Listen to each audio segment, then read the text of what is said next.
বেতন দেওয়ার কোনো নামগন্ধই নাই। মনটা চাই নিজের বেতন নিজেই নিয়ে নিই। আশেপাশে কেউ আসে নাকি? কাউকেই তো দেখছে না, আর মালিকও আসছে না। এই তুই ক্যাশে কি করছিস শালা? তুই তাহলে দিনের পর দিন এই কাজ করিস? এই তুই বাইরে আয়, তোর একটা অস্ত্র। তাই তো বলি যে আমি কেন আমার ক্যাশের হিসাব মিলাতে পারি। তুই প্রতিদিন ক্যাশের টাকা চুরি করিস। তোর আজকে বিশ্বাস করেন আমি এই কাজ করি নাই ভাই। কত বড় সাহস, তুই আমার সাথে মিথ্যা কথা বলিস? তোর নলি টেনে ছেড়ে ফেলে দেবো। আমাকে মাফ করে দেন, আমি এই কাজ করি ভাই। মানে তোর রাস্তা থেকে তুলে না আমি তোর দোকানে বসাইছি, আর তুই আমার দোকানে চুরি করিস। এই ঝাড়ুটা কোথায় রাখলাম?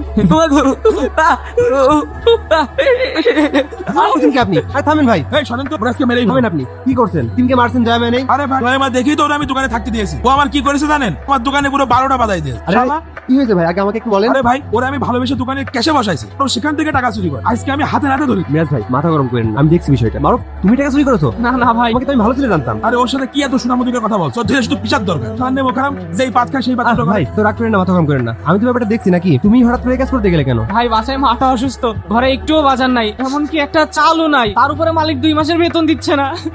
এই তোর বেতন দিই না মানে? তোর আমি প্রতিদিন হাত খরচ দিই না? আর তুই তখন দেখছিস যে ব্যবসা বাণিজ্যর কি হাল। ভাই আপনি যে হাত খরচ দেন তা তো আমার মায়ের ওষুধ কিনতেই চলে যায়। আজ 2টা দিন ধরে ঘরে বাজার নাই, মাকে নিয়ে আমি না খেয়ে আছি।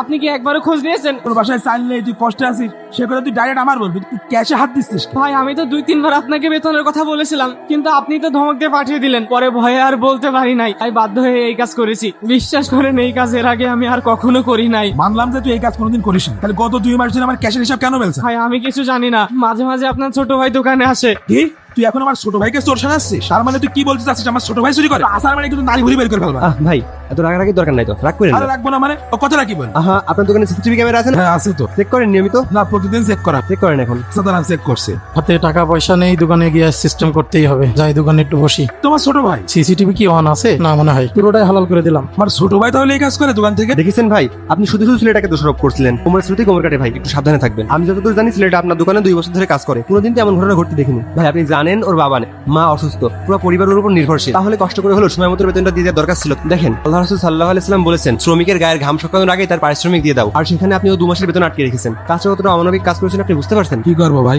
বর্তমানে ব্যবসার অবস্থা ভালো যাচ্ছে না। তাহলে আপনি ওকে ছেড়ে দিতেন, ও অন্য কোনো জায়গায় ওর রিজিকের ব্যবস্থা করে নিত। যাই হোক ভাই, ওর বেতনটা একটু দ্রুত দিয়ে দেওয়ার ব্যবস্থা করেন। আর তোমাকে বলি শোনো, সততার সাথে কাজ করবা, পারিশ্রমিক বুঝে নিবা। কোনো সমস্যা থাকলে তাকে সরাসরি মুখ ফুটে বলে দিবা। পারলে থাকবা, না পারলে চলে যাবা, কখনোই অসৎ পথে যাবা না, ঠিক আছে? আর শোনো, আমি তোমার বড় ভাইয়ের মতো, আমাকে কখনোই ভয় পাবা না। আর যদি কেউ কখনো ক্যাশে এসে বসে সেটা তুমি ডাইরেক্ট আমাকে বলো। ঠিক আর আছে। আজকে আমি বাসায় যাই, ওর ব্যবস্থা আমি করছি। ওর ব্যবস্থা পরে করেন, নামাজের সময় হয়েছে, চলেন নামাজে যাই। আর তুমি এক কাজ করো, দোকানটা বন্ধ করে মসজিদে আসো, দ্রুত চলে এসো। হ্যাঁ আরে ভাই না